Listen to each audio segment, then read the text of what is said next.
கர்த்தருடைய பரிசுத்த நாமத்திற்கு கனமகிமை உண்டாவதாக. என்றும் எப்பொழுதும் எங்கும் துதிக்கு பாத்திரராய் இருக்கிற நமது ஆண்டவருடைய பரிசுத்த நாமம் நம்முடைய துதியினாலும் சோத்திரத்தினாலும் என்றென்றும் மகிமைப்படுவதாக. பரிசுத்த அலங்காரத்தோடு பரிசுத்தராகிய கர்த்தரை தொழுது கொள்ள வந்திருக்கிற உங்கள் அனைவரையும் அன்பின் ஆண்டவர் இயேசு கிறிஸ்துடைய நல் நாமத்தினாலே வாழ்த்துகிறோம். பிதாவாகிய தேவனாலும் கர்த்தராகிய இயேசு கிறிஸ்துவினாலும் உங்களுக்கு கிருபையும் சமாதானமும் உண்டாவதாக. அருமையான பாடலை சகோதரி உத்தார் அவர்கள் பாடினார். அவங்களை பார்த்தோடனே எனக்கு ரொம்ப சந்தோஷமா இருந்தது. திடீர்னு அவங்கள பார்த்தோடனே ரொம்ப சந்தோஷமா இருந்தது. ரொம்ப நாள் அவங்கள காண இந்தியாவில் இருந்தாங்க. திடீர்னு இன்றைக்கு பார்த்தபோது மிகுந்த சந்தோஷமா இருந்தது. ஒரு பாடல் பாடும் சொன்ன உடனே அவர்கள் பாடினார்கள். நன்றி. அழகாக இனிமையாக பாடக்கூடியவர்கள். இங்கே ஏற்கனவே 2 சிறந்த பாட்டாளிகள் இருக்கிறாங்க. அதோட 3ஆவதாக ஒரு நபர் நமக்கு தமிழ் திருச்சபைக்கு சிறப்பு கீதம் பாடுவதற்கு கிடைத்திருக்கிறார் என்பது நமக்கு மகிழ்ச்சிக்குரிய ஒரு காரியம். கர்த்தரை நான் சுவாசிக்கிறேன். அடுத்ததாக இன்னொன்று, ஸ்டாலின் அவர்கள் திடீரென்று பிரசன்னமானார். ரொம்ப அருமையான ஒரு இசை வல்லுநர். அவர் தமிழே தெரியாது, ஆனால் சீவனி கீதத்தில் இருக்கிற எல்லா பாட்டும் நீங்கள் தொடங்கணுன்னா உடனே எல்லாத்துக்கும் இந்த பாட்டுன்னு சொன்னோடனே அதுக்கு வேளாண் வாசிக்க ஆரம்பிச்சிடுவார். ஒரு அதிசயம் அது. தமிழ் பாட்டு, தமிழில் இருக்கிற வார்த்தைகள்லாம் அவங்களுக்கு தெரியுமா என்ன தெரியாது. எனக்கு தமிழ் அவ்வளோ பேச மாட்டாங்க, இங்கிலீஷில் தான் பேசுவார். எப்பாவது 1-2 தெரியாமல் தமிழ் வார்த்தை வந்துடும். ஆனால் இந்த பாட்டு பாடுன்னு சொன்ன உடனே ஆறுகளில் உட்காந்தா பியானோவில் உட்காந்தா பியானோ அந்த தமிழ் பாடலை பேச ஆரம்பிச்சிடும். அப்படிப்பட்ட ஒரு சிறந்த இசை வல்லுநர் இந்த நாளில் நம்முடைய ஆலயத்திற்கு வந்திருப்பது குறித்து நான் மிக்க மகிழ்ச்சி அடைகிறேன். வாரந்தோறும் வந்தாங்கன்னா ரொம்ப விசேஷமாக இருக்கும், ரொம்ப சந்தோஷமாக இருக்கும். ஏன்னா தூண்டில் போடுறவனுக்கு எப்போதும் மிதப்பில் தான் கண்டு இருக்கணும். ஆகினால உங்கள் அனைவருக்கும் ஆண்டவருடைய நாமத்தினாலே வாழ்த்துக்களை தெரிவித்துக் கொள்கிறேன். நமது ஆண்டவர் கருணை மிக்கவர், இரக்கம் மிக்கவர், சம்பூர்ணமான ஞானம் உள்ளவர் என்பது வேதத்தை வாசிக்கிற நமக்கு எப்போதும் நன்றாக விளங்கும். கர்த்தர் வல்லமை உள்ள தேவன், கர்த்தர் பராக்கிரமம் செய்கிறவர், கர்த்தர் தம்முடைய பிள்ளைகளை நேசிக்கிறவர், தம்முடைய பிள்ளைகள் மீது கரிசனை உடையவர், அக்கறை உடையவர், அன்பு உடையவர். ஆகினாலே ஆண்டவருடைய குணாதிசயங்கள், கர்த்தருடைய வல்லமை, அவருடைய கிருபை, அவருடைய விலையேறப்பட்ட ஞானம் இந்த வேதாகமம் முழுவதும் பொதிந்து கிடக்கிறது. வேதாகமத்து மட்டுமல்ல, இயற்கையிலும் கர்த்தருடைய ஞானமும் அவருடைய வல்லமையும் கிருபையும் இரக்கமும் நிறைந்திருக்கிறது என்பதை நாம் இயற்கையை கூர்ந்து கவனித்தால் நமக்கு நன்றாக தெரியும். கர்த்தருடைய குணாதிசயங்களை வேதம் வெளிப்படுத்துகிறது, அதோடு உலக இயற்கையும் வெளிப்படுத்துகிறது என்பதனை நாம் நம்முடைய வாழ்விலே கண்டுகொள்ள முடியும். மத்தேயு 6ஆம் அதிகாரம் 26வது வசனத்தை நாம் வாசித்து பார்ப்போம் என்று சொன்னால், ஆகாயத்து பட்சிகளை கவனித்து பாருங்கள். ஆண்டவர் சொல்லுகிற ஒரு அற்புதமான வாக்கியம் என்னவென்று சொன்னால், ஆகாயத்து பட்சிகளை பாருங்கள் என்று சொல்லாதபடிக்கு ஆகாயத்து பட்சிகளை கவனித்து பாருங்கள். கவனித்து பார்க்கிறது என்றால் என்னவென்று சொன்னால், ஒரு ஆசிரியர் பாடம் நடத்துகிறார் சொன்ன திடீர்னு கவனிடா அப்படின்னா என்ன அர்த்தம்? கவனிக்கிறது சொன்னால் அந்த பாடத்தை கற்றுக்கொள், நான் சொல்வதை, நான் உபதேசிப்பதை நீ கற்றுக்கொள், கவனமாக இருந்து கற்றுக்கொள் என்று அர்த்தம். ஆகவே ஆகாயத்து பட்சிகளை கவனித்து பாருங்கள் என்று சொன்னால், நீர் ஆகாயத்து பறவைகளை பார்த்து அவற்றிலிருந்து அவைகளிலிருந்து ஒரு பாடத்தை நீ கற்றுக்கொள்ள வேண்டும் என்று நான் விரும்புகிறேன் என்று ஆண்டவர் நமக்கு சொல்லுகிறார். ஆகாயத்து பட்சிகளை கவனித்து பாருங்கள். அவைகள் விதைக்கிறதும் இல்லை, அறுக்கிறதும் இல்லை, களஞ்சியங்களில் சேர்த்து வைப்பதும் இல்லை.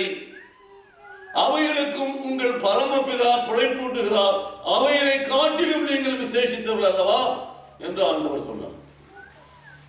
பறவைகள் விதைக்கிறது கிடையாது, அறுக்கிறதும் கிடையாது, அதுக்கு வாய்க்கால் வரப்பு சண்டையெல்லாம் கிடையாது. இது ஏன் நிலம், இது ஏன் நிலம், என் வரப்பு இங்கே இருக்கு. சின்ன கொஞ்சம் அறிவுள்ள பறவைகள் அவைகள் வாய்க்கால் வரப்புகளுக்காக சண்டை போட்டுக் கொள்வதில்லை.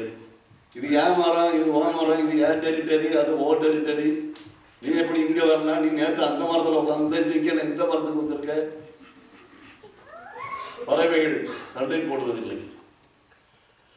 அவைகள் விதைப்பதும் இல்லை, அறுப்பதும் இல்லை, களஞ்சியங்களில் சேர்ப்பதும் இல்லை. ஆனால் பரமபிதா அந்த பறவைகளுக்கு ஆகாரம் கொடுக்கிறார்.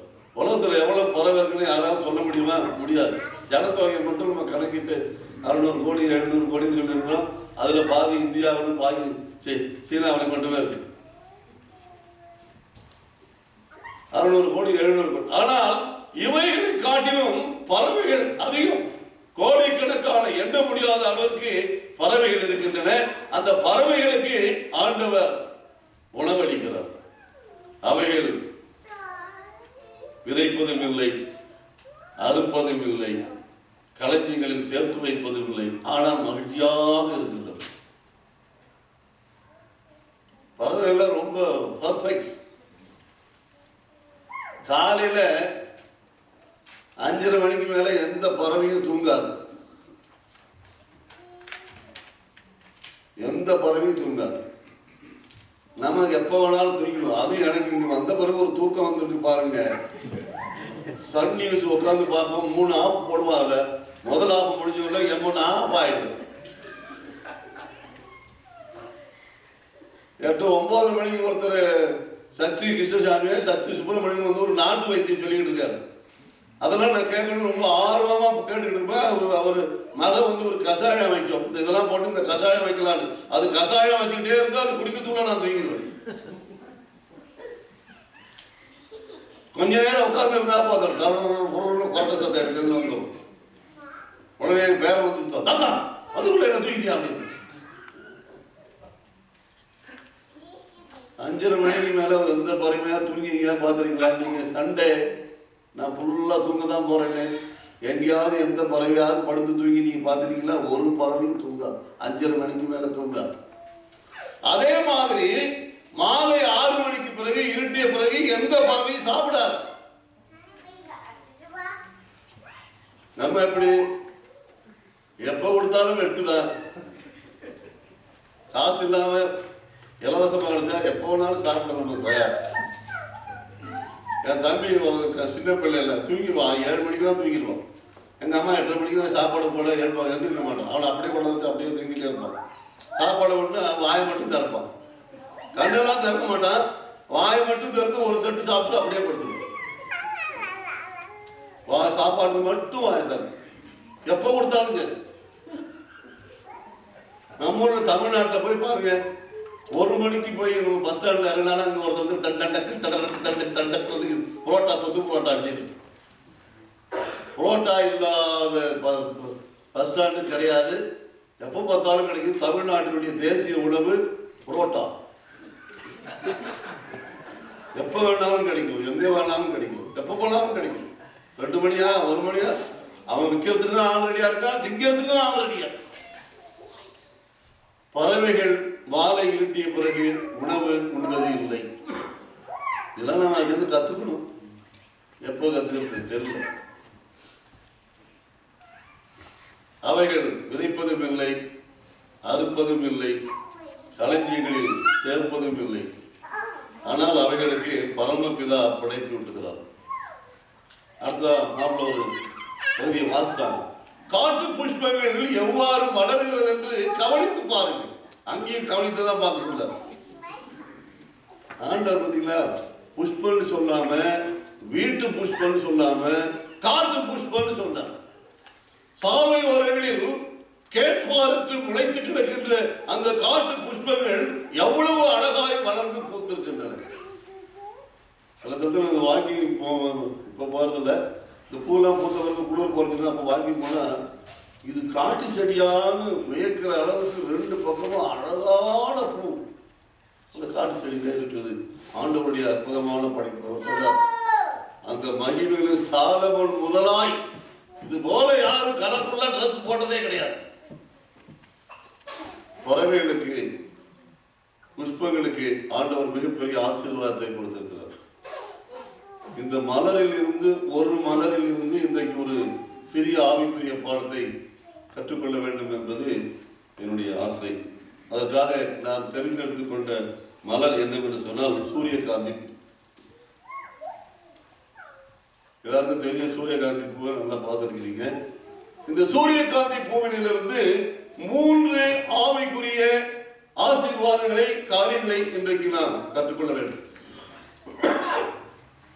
ஒன்று என்னவென்று சொன்னால், இந்த சூரியகாந்தியுடைய இதழ்கள் பார்த்தீங்கன்னா நல்ல கத்தி கத்தியா இருக்கும், கூர்புறா, நல்ல மங்களகரமான மஞ்சள் நிறத்தில் இருக்கும். எப்போ பார்த்தாலும் பிரைட்டா இருக்கும். அந்த பூனுடைய விசேஷம் அதான்.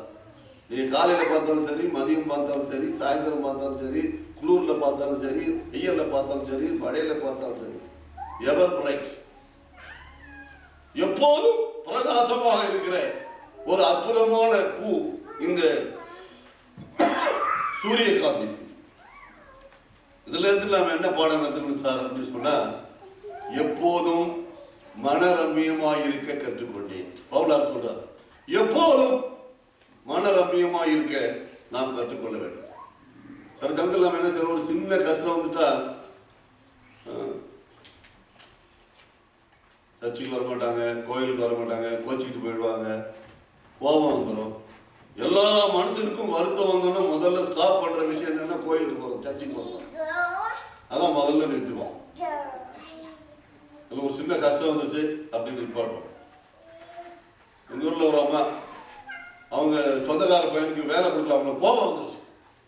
இது என்ன சபை, இது என்ன கோயில், இது இனிமே நான் மாறுவேன் போறேன், கிழிஞ்சு போச்சு கதை. ஒரு சின்ன வருத்தம் வந்துடக்கூடாது, ஒரு சின்ன ஏமாற்றம் வந்துடக்கூடாது. பலூன் கிறிஸ்தவர், பலூன் நல்லா ஊதிக்கிட்டா பறந்துக்கிட்டே இருக்கும்.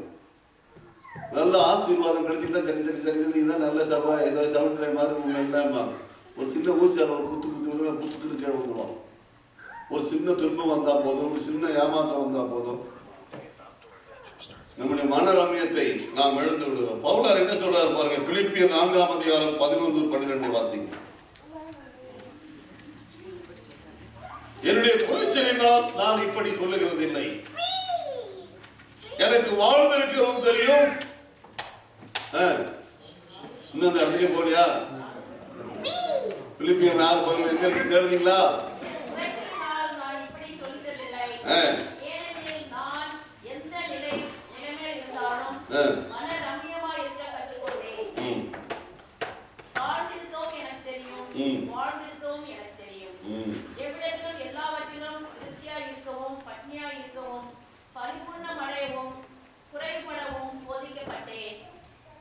பவுலார் என்ன சொல்ற, எல்லா சூழ்நிலையிலும் எந்த சூழ்நிலையுமா இருந்தாலும் சரி நான் மனரம்யமாய் இருக்க கற்றுக்கொண்டேன்.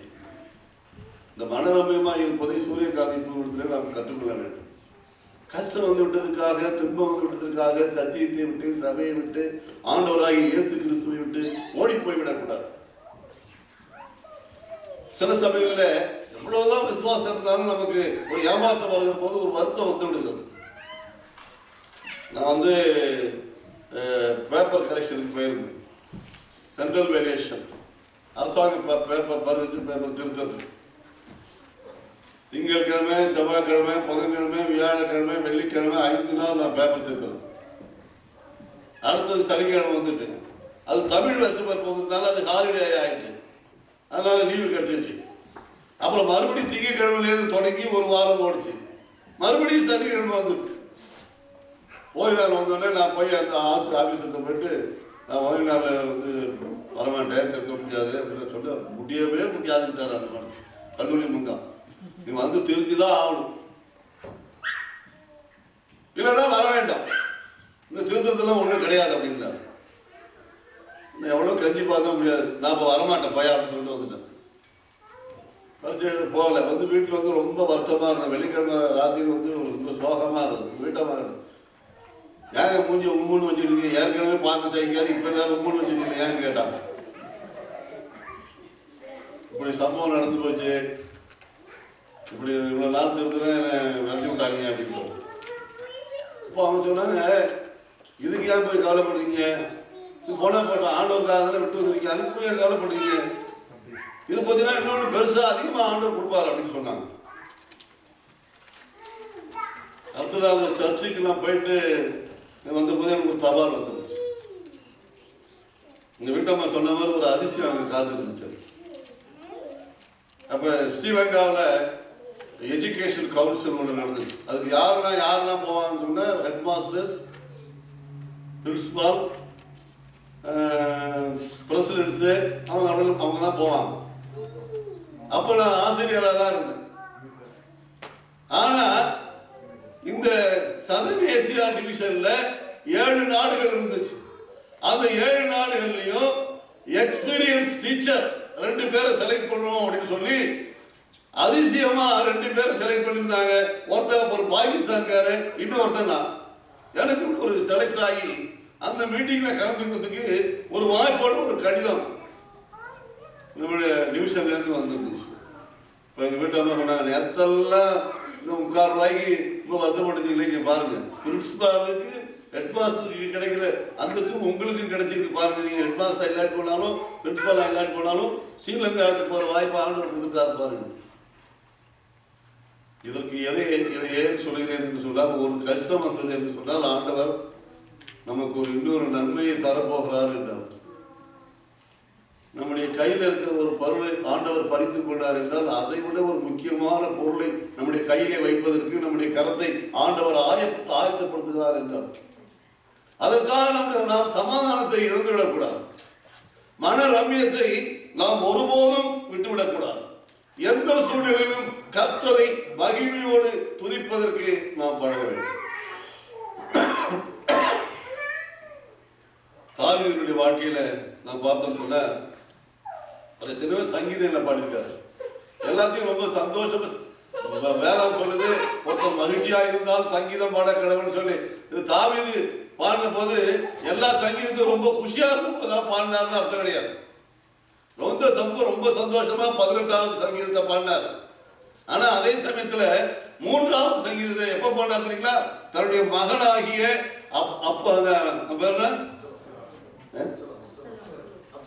அப்சலோம், மகனாகிய அப்சலோமுக்கு பயந்து ஓடுகிற போது பாடினார்.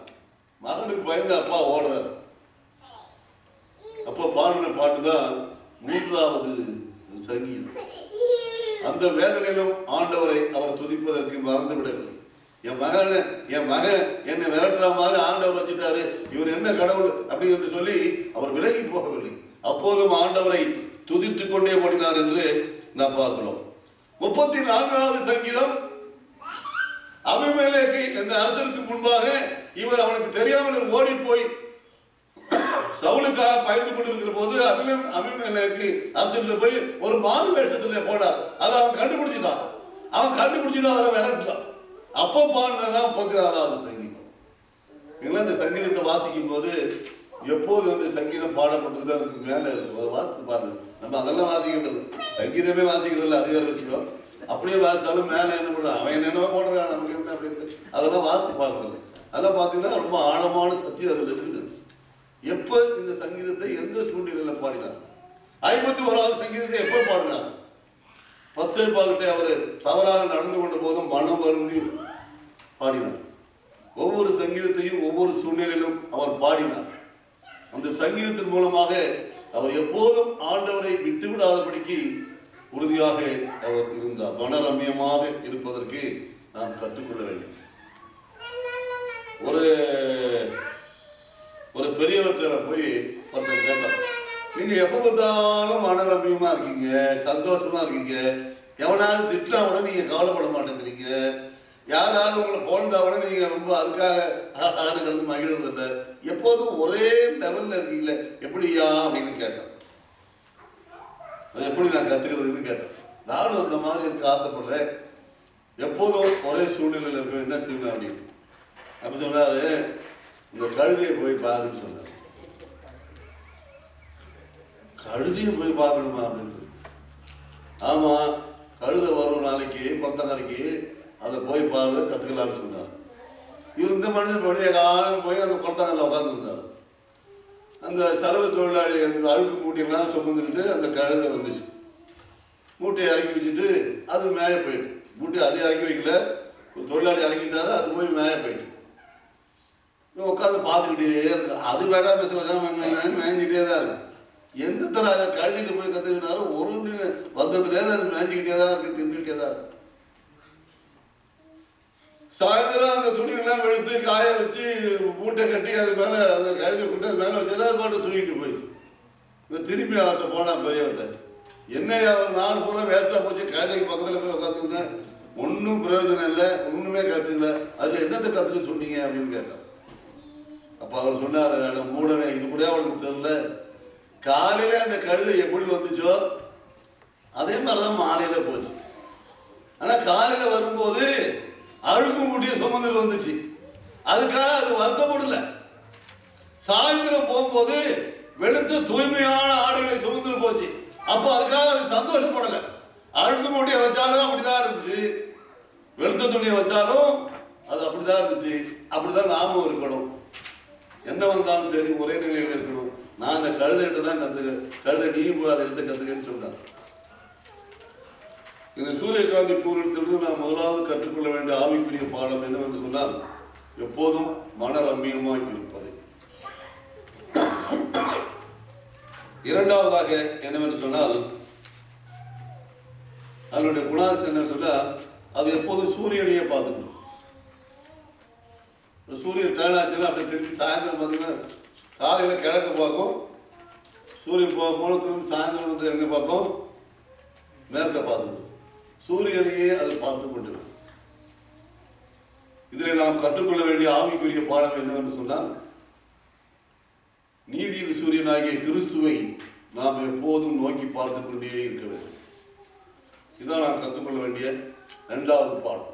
எப்போதும் எங்கும் ஆண்டவராகிய இயேசு கிறிஸ்துவை நாம் நோக்கி கொண்டிருக்க வேண்டும். 121வது சங்கீதத்தில் வாசிக்கிறோம், எனக்கு ஒத்தாசை பெறும் பர்வதங்களுக்கு நேராக என் கண்களை ஏறெடுக்கிறேன், வானத்தையும் பூமியையும் உண்டாக்கின கர்த்தரிடத்திலிருந்து எனக்கு ஒத்தாசை வரும். நீதியின் சூரியனாகிய இயேசு கிறிஸ்துவை நாம் எப்போதும் நோக்கி பார்க்கிறவர்களாக இருக்க வேண்டும். சங்கீதம் 34:5 நாம் வாசிக்கிறோம், அவர்கள் அவரை நோக்கி பார்த்து பிரகாசமடைந்தார்கள், அவர்கள் முகங்கள் வெட்கப்படவில்லை. சூரியனை பார்த்துக் கொண்டிருக்கிற நிலவு எப்போதும் பிரகாசிக்கிறது. அதுபோல ஆண்டவராகிய இயேசு கிறிஸ்துவை நாம் எப்போதும் உற்று நோக்கி கொண்டிருந்தால் நிச்சயமாகவே நாம் பிரகாசமாக இருப்போம், நம்முடைய முகங்கள் வெட்கப்படாது, எப்போதும் மனரம்யமாக மகிழ்ச்சியாக பிரகாசமாக இருக்க வேண்டும் என்று சொன்னால் ஆண்டவராகிய இயேசு கிறிஸ்துவை நாம் நோக்கி பார்க்க வேண்டும். அப்படி ஆண்டவராகிய இயேசு கிறிஸ்துவை நோக்கி பார்க்கிற போது நம்முடைய உலக பிரகாரமான கவலைகள் எல்லாம் ஓடி போய்விடும். பிரான்ஸ் நாட்டில் ஒரு முரட்டு குதிரை இருந்துச்சு.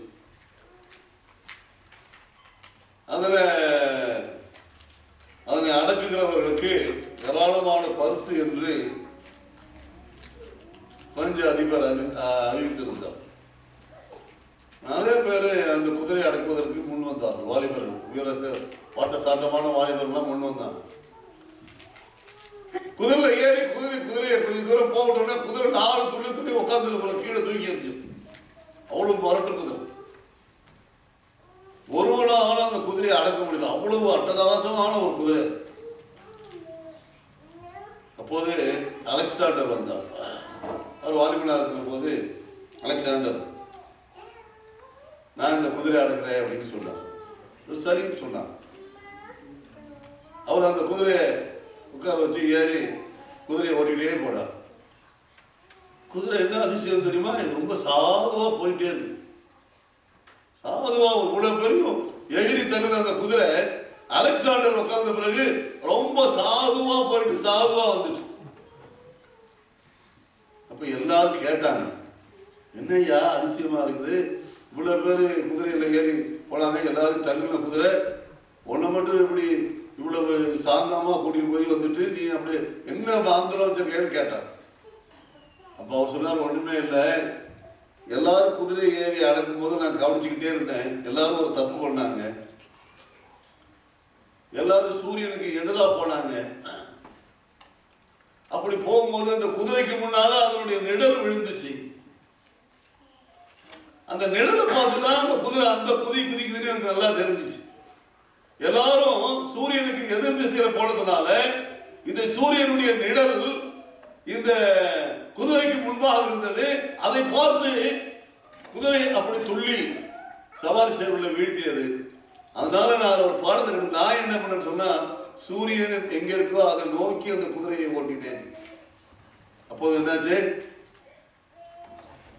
அந்த சூரியனுடைய அந்த குதிரையுடைய நிழல் பின்னால் போய்விட்டது. குதிரை அமைதியாக போயிட்டு இதுதான் ரகசியம். நாம ஆண்டவருக்கு விரோதமாக போகிற போது நமக்கு நம்முடைய வாழ்க்கை சுமைகள், நம்முடைய கஷ்டங்கள் பெருசாக மலை போல் வந்து நிற்கும். ஆனால் ஆண்டவரை நோக்கி இருக்கிற போது, ஆண்டவரை பார்த்து கொண்டு இருக்கிற போது நம்முடைய கவலைகளும் துன்பங்களும் நமக்கு பின்னால் போய்விடும். கர்த்தரை நாம் உற்று நோக்காவிட்டால் நம்முடைய வாழ்க்கை பிரச்சனைகள் நமக்கு முன்னே வந்து நிற்கும்.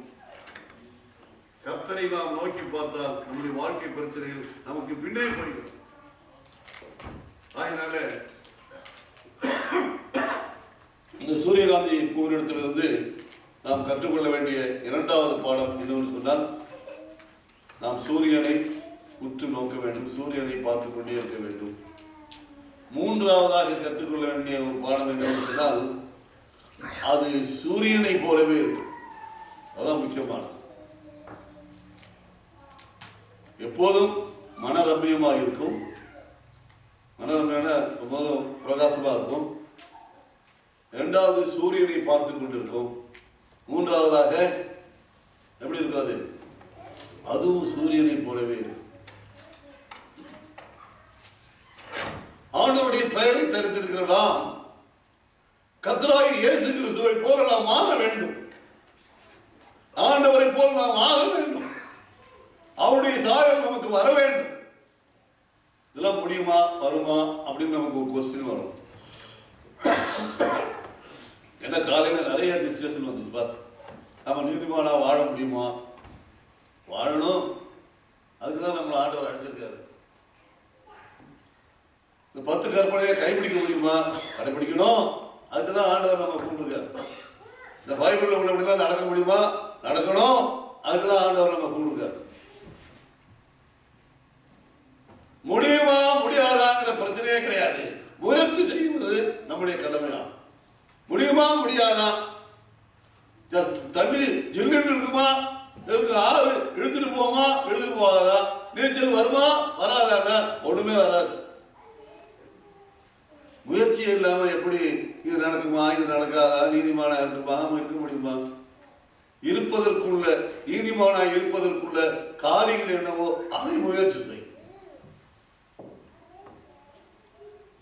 கற்பனைகளை கடைபிடிப்பதற்கு முயற்சி செய். விழுந்தா பரவாயில்ல, எழுந்து மறுபடியும் முயற்சி செய். கஜினி முகமது 17 வரை படையெடுத்தார், நாமே ஒரு 170 வரை படையெடுக்க கூடாது. விழுந்தாலும் எழுந்து முயற்சி செய்யணும். இயேசு கிறிஸ்துவை போல நாம் மாற வேண்டும். மோசே அந்த மறுரூப மலையில போய் பேசி வந்தார். பார்த்தவங்களும் வியப்பாக அடைந்தான். ஏன்?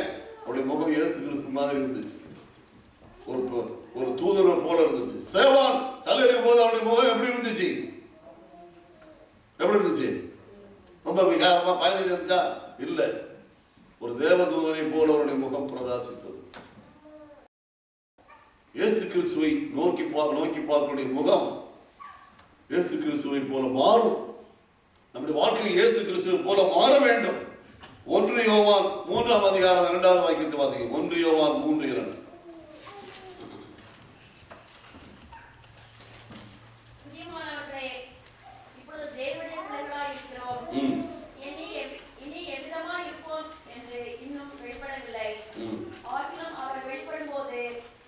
அவர் இருக்கிற வண்ணமாகவே நாம் அவரை இந்த வாக்கியத்தை நல்லா நம்ம மனசுல போட்டு இடிச்சு வச்சுக்கணும். ரொம்ப அற்புதமான ஒரு அவசியமான ஒரு வேத வாக்கியம் இது. பிரியமானவர்களே, இப்பொழுது தேவனுடைய பிள்ளைகளாக இருக்கிறோம். இதுல யாருக்காவது சந்தேகம் இருக்கா? நான் தேவனுடைய பிள்ளை இல்லை, பிசாசோட பிள்ளைன்னு யாராவது சொல்றீங்களா? இல்ல. இப்பொழுது நாம் தேவனுடைய பிள்ளைகளாக இருக்கிறோம். இடி எவ்விதமாயிருப்போம் என்று இன்னும் வெளிப்படவில்லை. ஆகிலும் இனிமேல் நாம எப்படி இருக்கோம் நமக்கு தெரியாது. ஆனாலும் அவர் வெளிப்படும் போது அவர் இருக்கிற வண்ணமாகவே நாம் அவரை தரிசிப்பதினால், இயேசு கிறிஸ்து வருகிற போது நாம் அவரை எப்படி தரிசிக்க போகிறோம்? அவர் இருக்கிற வண்ணமாகவே நாம் இருந்து தரிசிக்க போகிறோம். அதுதான் சத்தியம். அந்த வல்லமை நமக்கு வரப்போகிறது. இயேசு கிறிஸ்து வருகிற போது அவருக்காக காத்து கொண்டு இருக்கிறவர்கள் அவரை போலவே அவரை தரிசிப்பார். அவர் வருகிற போது அவர் இருக்கிற வண்ணமாகவே நாம் அவரை தரிசிப்பதனால் நாம் அவருக்கு ஒப்பாய் இருப்போம் என்று அறிகிறோம். எவ்வளவு ஆணித்தரமான ஆழமான விசுவாசம்! இயேசு கிறிஸ்து வருகிற போது நாம் அவர் இருக்கிற வண்ணமாகவே நாம் அவரை தரிசிப்பதால் அவருக்கு ஒப்பாய் இருப்போம் என்று அறிந்திருக்கிறோம். ஆகவே இயேசு கிறிஸ்து வருகிற போது அவருக்கு ஒப்பாக அவரை போலவே நாம் இருப்போம் என்பதில் எந்த விதமான சந்தேகமும் ஐயமும் உங்களுக்கு வரக்கூடாது. முடியுமா முடியாதுன்னா ஆண்டவர் மாற்றுவார். தேவனால் கூடும். நீங்க முடியுமா முடியாதான்னு இன்னும் சந்தேகத்தில் நின்று இருக்காதீங்க. முடியும், வாங்க, முடியும். நீதிமான ஆக முடியுமா? ஆக முடியும்னு நினைக்க, ஆக முடியும். மனிதன் எதை நினைக்கிறானோ அப்படியே ஆகும். ஆக முடியுமா முடியுமா முடியாதுன்னா அப்படியேதான். செய்ய முடியுமா முடியாதுன்னா செய்ய முடியாதுதான். சந்தேகம் வந்தவரை விளங்காது. ஆகினாலே அன்பின் ஆண்டவராகிய இயேசு கிறிஸ்துவை போல நாம் மாற வேண்டும். இதைத்தான் இந்த சூரியகாந்தி பூ நமக்கு கற்றுக் கொடுக்கிற பாடம். ஒன்று, எப்பொழுதும் எல்லாவற்றிலும் மன தெளிவாகவும் மன ரம்மியமாகவும் இருங்கள். நீதியின் சூரியனாகிய இயேசு கிறிஸ்துவை எப்போதும் நோக்கி கொண்டிருங்கள். அவரை போலவே இருக்க பிரயாசப்படுங்கள். இதுதான் இந்த சூரியகாந்தி பூ நமக்கு வெளிப்படுத்துகிற காரியம். காட்டும் புஷ்பங்களை கவனித்து பாருங்கள். அவைகள் உங்களுக்கு ஆவிக்குரிய பாடத்தை போதிக்கும். பறவைகளை கவனித்து பாருங்கள். அவைகள் உங்களுக்கு சத்தியத்தை போதிக்கும். இந்த வேதம் மட்டுமல்ல, இயற்கையும் நமக்கு சத்தியத்தை கற்றுக் கொடுக்கிறது. ஆண்டவருடைய குணாசத்தை வெளிப்படுத்துகிறது. அதனை கற்றுக்கொள்ள வேண்டியதும் அறிந்து கொள்ள வேண்டியதும் நம்முடைய கடமை. ஆகவே ஆண்டவருக்கு என்று நம்மை முக்கியமாக ஒப்புக் கொடுத்து அவருடைய குணாசங்களை பெற்று அவரை போல் வாழ்வதற்கு நாம் முயற்சி செய்வோம். தேவன் நம் அனைவரையும் ஆசீர்வதிப்பாராக. ஆமென்.